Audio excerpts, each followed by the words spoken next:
নমস্কাৰ বন্ধু বান্ধৱীসকল, মই আজি এটা ঘৰুৱা উপায় আনিছোঁ। এয়া কাষতে থকা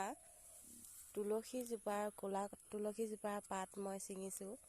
বেছি নহয়, 5-6টামান এয়া ছিঙিছোঁ।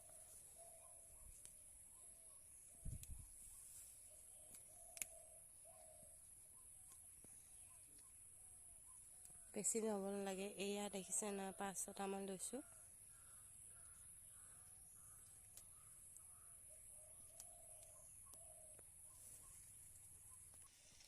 এতিয়া মই কেৰাহীত ঠাণ্ডা পানী দিছোঁ। এয়া কেৰাহীত মই গৰম কৰি লৈছোঁ। বেছি নহয়, অলপমান পানী দি লৈছোঁ। এয়া লৈছোঁ, লগতে তেজপাত এখিলা আৰু তুলসী পাত 5-6টামান লৈছোঁ আৰু আদা 1 ইঞ্চিমান লৈছোঁ। এয়া হৈছে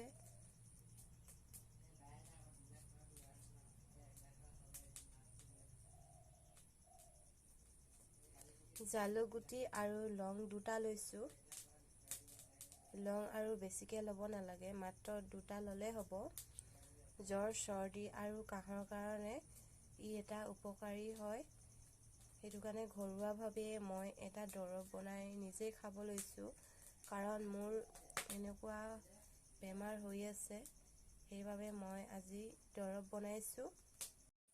এয়া গৰম পানীখিনি উতলি গৈছে। এতিয়া মই প্ৰথমতে আদাখিনি দিম।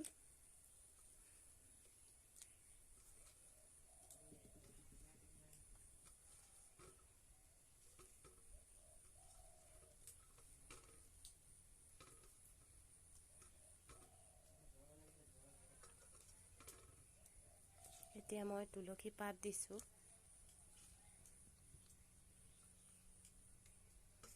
এতিয়া দিছোঁ তেজপাত এখিলা। এয়া লং 2টা দিছোঁ।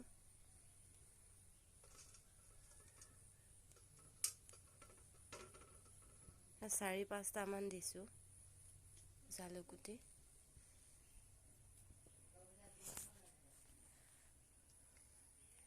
বহুত দিনৰ মূৰত জমা হৈ থকা কফ এনেকৈ খালে মানে সোনকালে কফবিলাক বাহিৰ হ'ব। আৰু চৰ্দি কাহ হৈ থাকিলে এনেকৈ ঘৰতে 3 পালিকৈ বনাই খাব। প্ৰতিদিনে 3 দিনকৈ খাব। এনেকৈ সদায় যেন খাই থাকিব আৰু সোনকালে ভাল হৈ যাব। যদি ভিডিঅ'টো ভাল লাগিলে লাইক কৰিব। এয়া দৰৱ বনাই হৈ গৈছে। মই এতিয়া গিলাচত চাকনিখনত চাকি ল'ম। এতিয়া মই চাকনিখনত চাকি ল'ম গিলাচত বাকি পিনে। এয়া মই এইখিনি চাকি লৈছোঁ।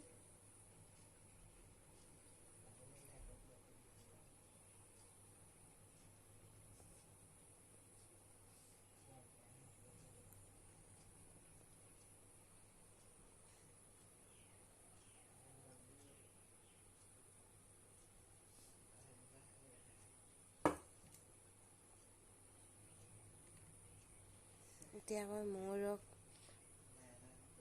2 চামুচ দিম। এয়া মৌ ৰস 1 চামুচ দিছোঁ। এনেকৈ গিলাচত মিলাই দিছোঁ।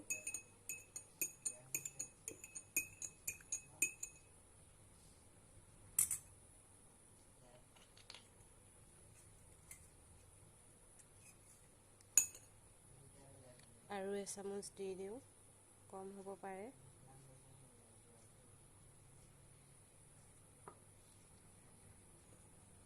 এয়া দিছোঁ, মাত্ৰ 2 চামুচ দিছোঁ মৌ ৰস।